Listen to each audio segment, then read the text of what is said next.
There's a few things about this bike that I really did love. Okay. Uh, That's a good start.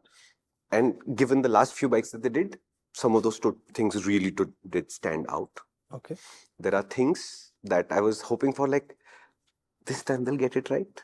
This product. No, wrong. Okay. Did not work. Some of the stuff should just have remained in California and should not have never come to India. Wait. Where's the California connection with this? That's where they globally launched this bike. Ah, okay. And the name of the bike also comes from California. Why is that? Because there are bears there. No, no, because you see those reels of bears breaking into people's houses. I wanted to and bring stuff. up bears in a number of contexts here. And you should know that bears hibernate, right? Which means they go to sleep and do absolutely nothing for 6 months of the year. There are a few things on this bike that never wake up.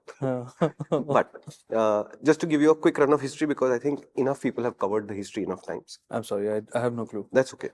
A gentleman won a race in California on a Enfield. Okay. This gentleman was riding an Enfield at the Big Bear Run, which is the name of the race. Oh. You should look up the story. I'm sure you've heard the overview of the story 8 million times in 8 million Royal Enfield Bear 650 stories. But the story is worth looking at because this guy, he was a youngster, 16-year-old. He won the race. Oh, really? But he passed 750 people to win the race. Okay. And he did break down in the middle. Everybody else went away. And then he caught up with them, passed them, and won the race anyway. Amazing story. Okay. Has nothing to do with the bike though. What's the guy's name? Eddie Mulder, I think. Eddie like Van Halen and Mulder like Fox. They should have actually named it the Mulder 650 then. I think that's the real beauty of it. But I actually like the name Bear. Okay. It's what's her name? The lady in Hunger Games? No idea. Dude. Jennifer Lawrence. Jennifer Lawrence. Okay. So it's Jennifer Lawrence's nephew's name. It's Bear. But when you hear a human called Bear, I don't know. Especially a child, like a 2-3-year-old called Bear. Yeah. But this is not a 2-3-year-old bear. This is a brand new bear, and this is the Bear 650. To talk about the bike, the engine is the same parallel twin. Minor tweaks to the engine finally. So horsepower is up in decimal points. But torque is up roughly 4.5 Newton meters, which represents an 8% change. And Royal Enfield is saying it's not just peak torque, the entire torque curve is higher.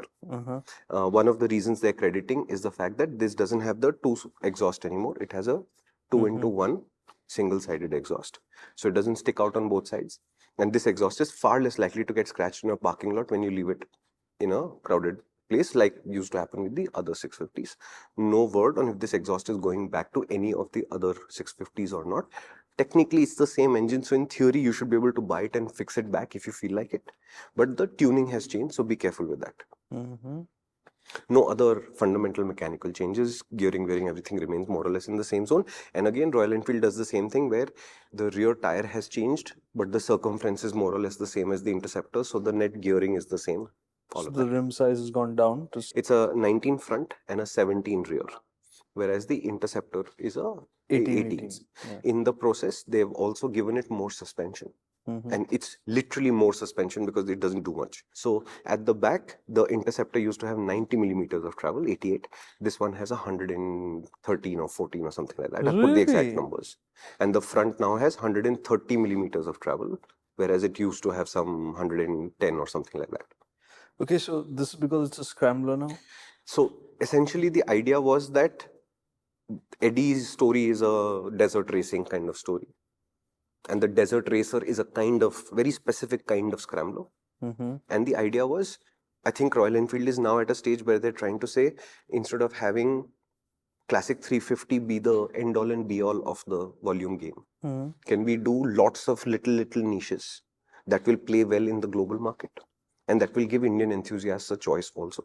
Royal Enfield doesn't really like to do mechanical variations, which is to me the flaw in this story, where all the bikes have the same engine, they more or less have the same gearing, and therefore they all have the same kind of nature. But I think this is the idea. So if you look at what is a classic 650 going to be versus what the Interceptor 650 is today, it's not going to be much of a difference. Right. And that's kind of the tweaking, tuning is going on. To their credit, the Bear 650 looks spectacularly proportionate and good. All 4 color schemes are good-looking color schemes. They all have the right retro nature. They're modern without being either too jazzy or just too kishy. They look good. So I like what the Bear represents visually. And if you're buying the Bear for what it looks like and you're willing to ignore all the rest of it, I would not grudge you. But if you're planning to buy the Bear first as an off-roader, don't even think about it. Okay, it's 200 plus 216 kilos, and it's 2 kilos lighter than an Interceptor, which means absolutely nothing. That's what I was gonna. Hey, what? Only 2 kilos? Yeah. After ditching the twin exhausts? Yeah. Clearly, one side was khali. No, I'm joking. No, One of them might be a dummy. Check on your bike. no. So the thing is that it looks like it's a much smaller exhaust unit, but the collector box has to go under and across the bike just like it does on all the single-sided units. It's not like physically it's a significantly smaller exhaust. 2 kilos is still a shock, man. This clip is actually from a much longer video, which is on our main channel, which is called MotorInc. Why don't you visit us there? This idea in more detail over there with my great friend Karthikeya Singhi. You like him, right?